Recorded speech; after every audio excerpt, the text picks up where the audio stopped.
came to be called Samaria. The 10 tribes. It was called the northern kingdom or Samaria. Then only 2 tribes came together and formed the southern kingdom, also called Judah.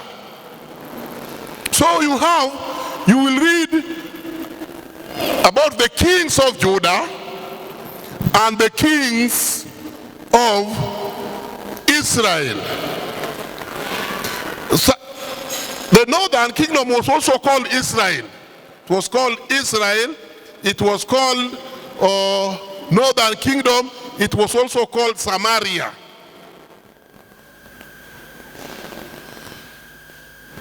And then the southern kingdom was called Judah.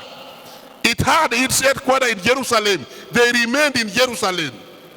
Only 2 tribes, Judah and Ephraim. Now, the northern kingdom that was led by Jeroboam,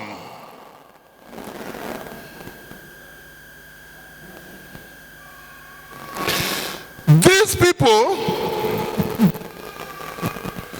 rebelled against God.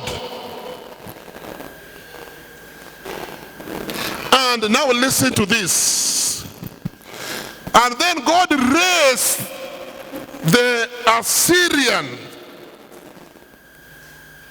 kings. And the Assyrian kings came and destroyed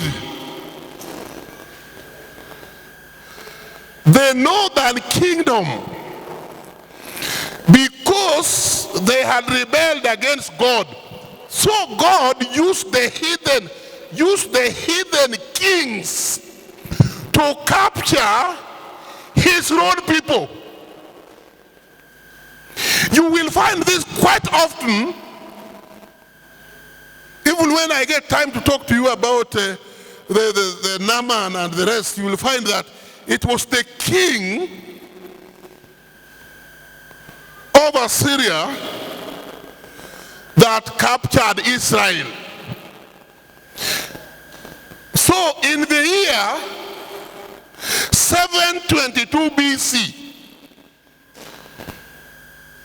that is the year the 10 kingdoms were completely captured and defeated and destroyed by the king of Assyria. From there we don't hear, from 722, we don't hear of the kingdom of Israel. They disappeared. Then we remained with only the southern kingdom, the kingdom of Judah. Now, King Hezekiah becomes the king of Judah. And he was a good king. When he came to the throne,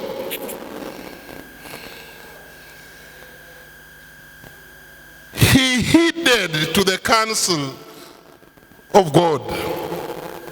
And he destroyed the temple where they used to worship Baal.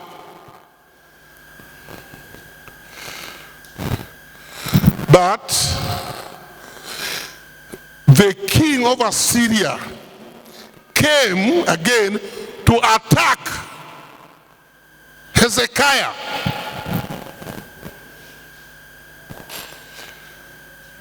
The king of Assyria that came to attack Judah was called Sennacherib. His predecessor who destroyed the northern kingdom was called Shalmaneser. So Sennacherib succeeded his father Shalmaneser. And then he says, now that my father we have destroyed, now my father and me. You see, those days, kings ruled like this. When a king ruled, and now when he was getting old, he brings his son, and then they rule together as the son is learning. That is what is called co-regency. Co-regency means that they are ruling together with the young boy. They are ruling together with the father. So Shalmaneser, when he was destroying Israel, the heathen king destroying God's people, because God used him to destroy them, Sennacherib was there. So when he dies now, Sennacherib says, now my father destroyed the 10 kingdoms, now I'm going to destroy. I want the 12, the two tribes, I want Judah to be under me. So he sends word to Hezekiah. Hezekiah, I want you to be under me. Otherwise, I'm going to destroy you. So the only thing you can do, you can come and humble yourself and say, we are your subjects. You must surrender to us. Open the gates of Jerusalem. Tell everybody there, come to Nineveh and kneel there before me and say, we are going to be under you. Manasseh. Now, when Hezekiah heard that, Hezekiah really cried. And he was so fearful because he knows what Assyrians can do.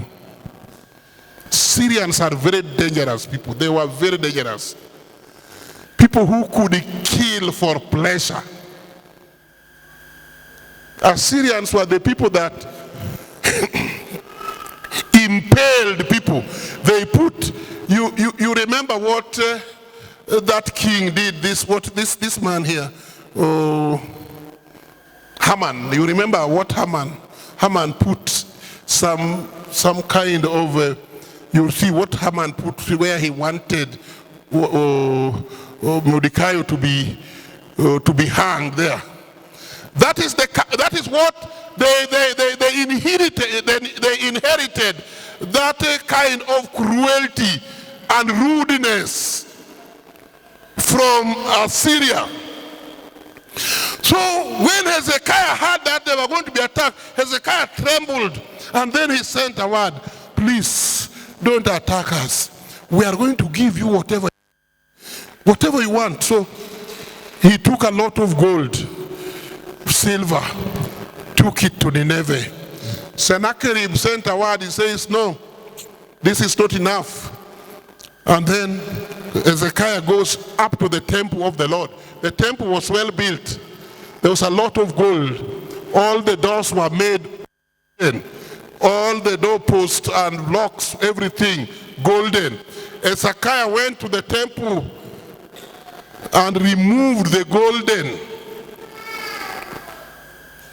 doors.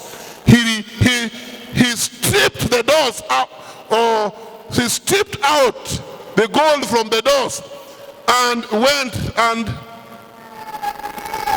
pleaded with Sennacherib, don't attack us.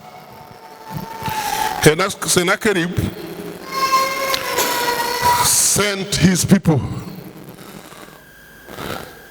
go and tell that king Hezekiah that he thinks that his God can save him from me. Go and tell him that the great king of Assyria says, you must come and kneel down. Be under us. They sent people.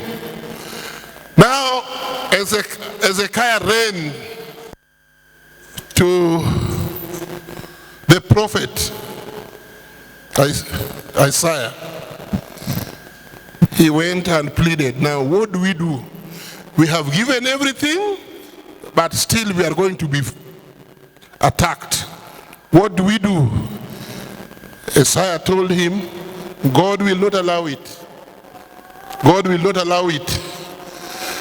Then Sennacherib says, now I hear that you are calling the name of God. Who is that God that will save you from us, from my hand? Now listen to what he's telling Hezekiah. He wrote a letter, and in this letter he says, that God that you are trusting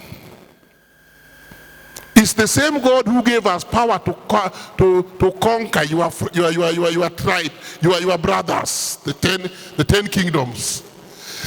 That same God that you are talking about is the God that you have taken the gold from his temple and you have brought them to me. You have robbed God to pay me. Do you think that God is going to save you? I'm telling you today, you are going to feed on your cho. Let me just use the word cho. And you are going to drink your urine. That is what, if you don't do this, you take it from me, the great king of Assyria, that the same God that you are talking about did not save the 10 kingdoms. That God will not save you. That God will not save you. You are going, if you don't do this, you will feed on your feces, you will drink your urine.